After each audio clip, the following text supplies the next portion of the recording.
मेरे साथ जुड़िए और इस जादुई हिंदी कहानी में गोता लगाइए और देखिए कि क्या मैं केले बेचने वाली चुड़ैल के रहस्यों को उजागर कर सकता हूं। आइए देखते हैं केले बेचने वाली चुड़ैल की कहानी। केला बेचने वाली चुड़ैल। एक बार की बात है, जादूपुर नाम के गांव में करतब दिखाती एक औरत एक रेड्डी के लिए गांव में आती है। आइए आइए मेहरबान कदरदान, खाइए रोहड़ा के ताजे ताजे केले, कभी खाए नहीं होंगे ऐसे केले, पीले पीले केले खाइए। ये कहकर रोहड़ा हाथों में 4 केले लिए उन्हें सर्कल में जोर जोर से हवा में उछालती हुई करतब दिखाती है, जिसे देखकर आसपास के सारे बच्चे अपने अपने मम्मी पापा से उस औरत के पास जाने की जिद करने लग जाते हैं। पापा, ऐसा तो सर्कस में बॉल से होता है ना, ये आंटी तो केले से कर रही है, चलिए ना पापा देखते हैं। रोहड़ा एक पतली सी तार पर चलती हुई केलों से करतब दिखाती है। आते जाते सभी लोग बाहर रुककर उसके करतब देखते हैं और वाह वाही करते नहीं थकते। जैसे ही एक आदमी पास आकर उसे पैसे देने लग जाता है, तब वो कहती है, अरे नहीं नहीं साहब, मैं करतब तो बच्चों के मन को बहलाने के लिए करती हूँ, धंधा तो मेरा केले का है। पीछे देखो मेरी रिड्डी, जो भी मेरे केले खाएगा मेरी तरह चुस्त दुरुस्त और तंदुरुस्त हो जाएगा।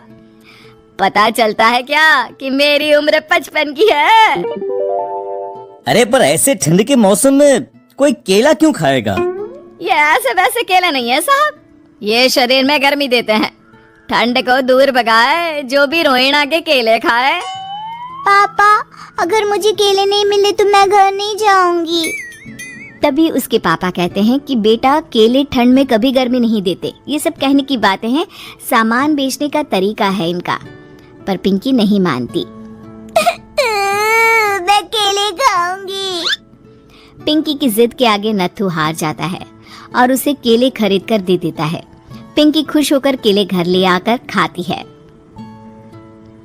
अब मैं भी करतब करूंगी, कितना मजा आएगा, जादुई केले। पिंकी पहला केला खत्म भी नहीं करती कि वो बेहोश हो जाती है। दूसरे केले से एक काला धुआं आता है और रोहड़ा चुड़ैल बनकर बाहर निकल आती है। मेरे भूतिया केले बच्चे न खाए, ऐसा हो ही नहीं सकता।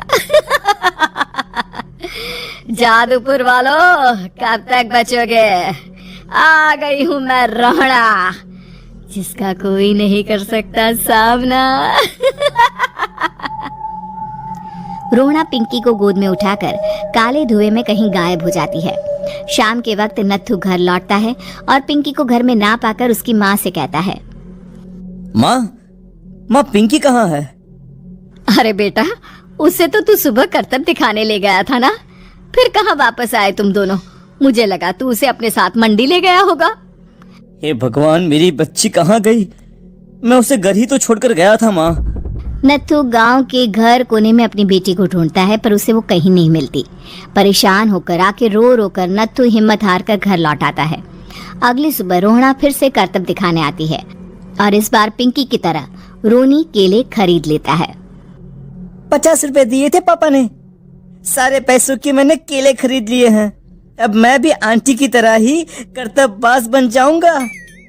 यही सोचते हुए रोनी केले खाता है और पहला अकेला केला आधा खत्म भी नहीं करता कि चुड़ैल उसके सामने आ जाती है। मेरे साथ चलने का समय आ गया है रोनी। ये तो बस शुरुआत है, अब इस गांव के सारे बच्चे धीरे धीरे मेरे कब्जे में होंगे, एक बच्चा भी नहीं बचेगा। ये कहकर रोनी को गोद में लेकर काले धुएं में अदृश्य हो जाती है।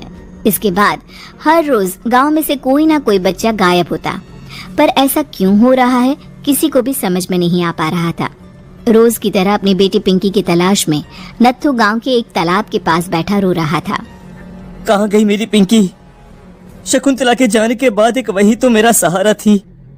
अरे उसकी आत्मा कोस रही होगी मुझे कि मैं अपनी बच्ची को संभाल भी नहीं पाया। नत्थू ये कहता हुआ रो ही रहा था कि तभी तालाब में से उसे शकुंतला की आवाज सुनाई देती है। कहाँ थी तुम शकुंतला? हमारी बच्ची और सारे गायब हुए बच्चे रोहड़ा के कब्जे में हैं। वो बच्चों को जो केले देती है उससे बच्चे बेहोश हो जाते हैं और उसके कब्जे में आ जाते हैं और वो उन्हें ले जाकर काली दुनिया में ले जाती है। पर वो ऐसा क्यों कर रही है? ये मैं नहीं जानती, पर उस दुनिया का रास्ता मैं आपको बता सकती हूँ। जहाँ ये नदी खत्म होती है वहाँ एक केले का पेड़ है, उसके नीचे एक दरवाजा है, वहीं से रास्ता जाता है उस दुनिया का। ये कहकर शकुंतला की आत्मा गायब हो जाती है। गांव के सभी लोग झुंड बनाकर उसी रास्ते से काली दुनिया में चले जाते हैं और वहां देखते हैं कि सारे बच्चे वहां काम कर रहे थे। पापा मुझे ले चलो यहाँ से। पापा पापा। सभी बच्चे अपने मम्मी पापा से लिपट जाते हैं। तो तुम लोग यहाँ तक आ गए? क्यों हमारे बच्चों को पकड़ लिया तूने? तुझे शिकार ही बनाना है तो ले, हम सब आ गए हैं, हमें खा ले। नहीं, मुझे बच्चे चाहिए। मेरे बच्चे के बदले तुम लोगों के बच्चे। क्या मतलब?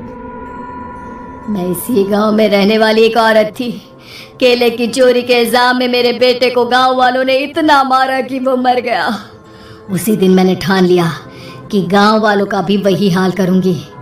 कुछ दिन बाद बेटे के चले जाने के दुख में मैं भी मर गई और मेरी भटकती आत्मा एक चुड़ैल बन गई। और फिर मैंने बदला लिया तुम सबके बच्चे छीनकर। बर्दाश्त नहीं कर पाए ना? सोचो मुझ पर क्या बीती होगी। हमें माफ कर दो रोना। पता नहीं ये किसकी गलती थी, पर हम सभी माफी मांगते हैं। हमारी खुशियां लौटा दो, तुम भी तो एक माँ हो। गांव वालों की बात सुनकर रोना का मन पिघल जाता है और वो बच्चों को छोड़ देती है। उसके बाद काली दुनिया बच्चों के लिए जादुई दुनिया बन जाती है। अब कोई भी कभी भी वहां आ जा सकता था। दोस्तों, आपको यह जादुई कहानी कैसी लगी? क्या आपका कोई पसंदीदा किरदार है या कहानी से कोई खास संदेश है? हमें नीचे कमेंट में बताएं और लाइक बटन दबाना न भूलें। और अधिक रोचक हिंदी कहानियों और कार्टूनों के लिए हमारे चैनल सपना टून को सब्सक्राइब करें।